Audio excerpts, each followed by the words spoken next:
We know that the media should embrace diversity, but why should we want to? Corporations face increasing pressure to improve their bottom lines. Making diversity a part of your newsroom helps you to do just that. It will help you inject fresh ideas into your newscasts. You'll attract and retain top talent. Most importantly, it means ratings. Take a closer look at what diversity can do for your bottom line.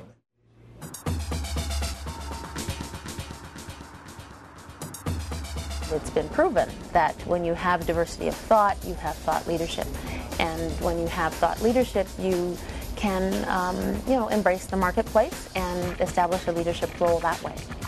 Arlene Terry's full-time job is ensuring IBM reflects its market.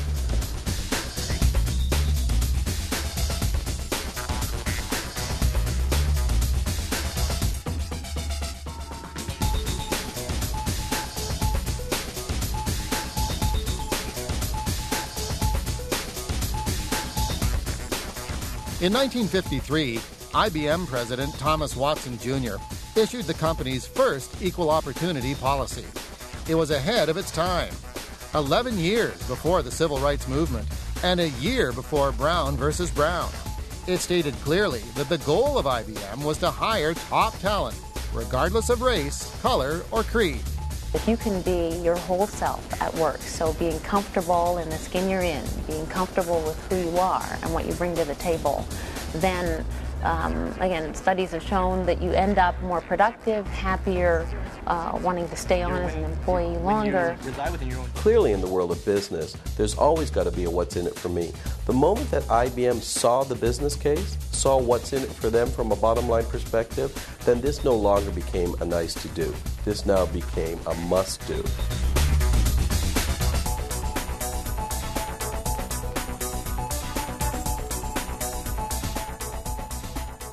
Baby boomers are going to move out of your workforce at some time. Prepare for that, prepare for that, prepare for that. The IBMs of the world are not stupid. They're just basically saying, over the next 10, 15 years, we're going to lose a huge chunk of our leadership and our management capability to retirement. We need to start to develop our talent now. It's just an opportunity to meet other people, and you've got, with the culture, you already have a bit more in common.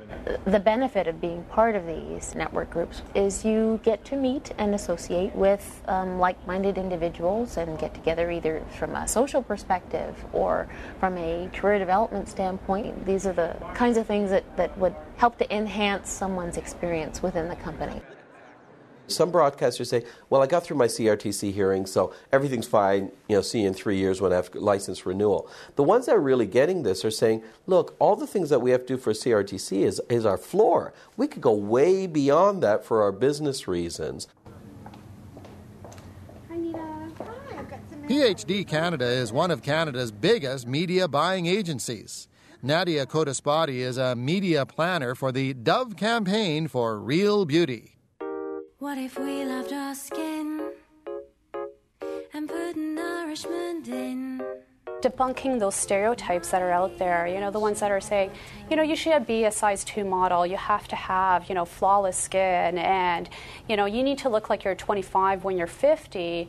They challenged that and said, no, you don't. Introducing Dove Nourishing Lotion with 24-hour Nutri-Serum, part of the first line of body lotions by Dove. Nadia says the Dove campaign is representative of ad campaigns today. Marketers know the demographics and are trying to reach a diverse audience. 要保持美丽，肌肤是需要滋养的。 Our population is really growing through immigration. So we took a look at, who is coming to Canada, and we found that a large percentage of it was an Asian population. And from that, we decided to put together a program that would speak directly to this audience. Dove 首款身体滋润霜。 About 5-10 years ago, TV was your number one choice when you're putting together a media campaign. Right now, there's so many options that are available. You walk outside and, you know, every step you take, there is some form of advertising in front of you. So we have a lot more channels available to us right now. My name is Paris and I've been in Canada 11 years. Dove Meaning isn't laughing the and having only a good time. advertiser who's cashing in on Canada's diversity. When you're close with your family, you're closer with your culture.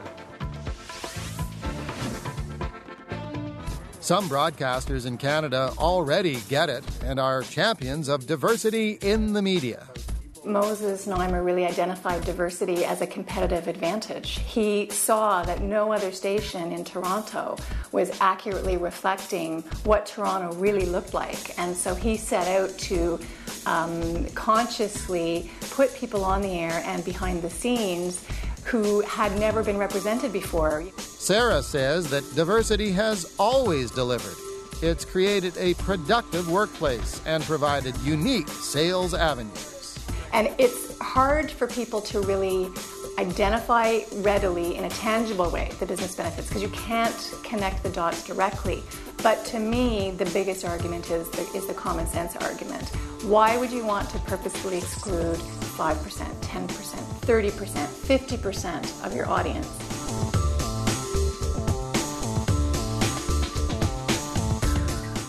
There'll be about 20% of folks or organizations that will truly get it. And the other 80%, some of them will get it someday, and some of them will never get it. But frankly, they'll be out of business, you know, within the next 10 years anyways.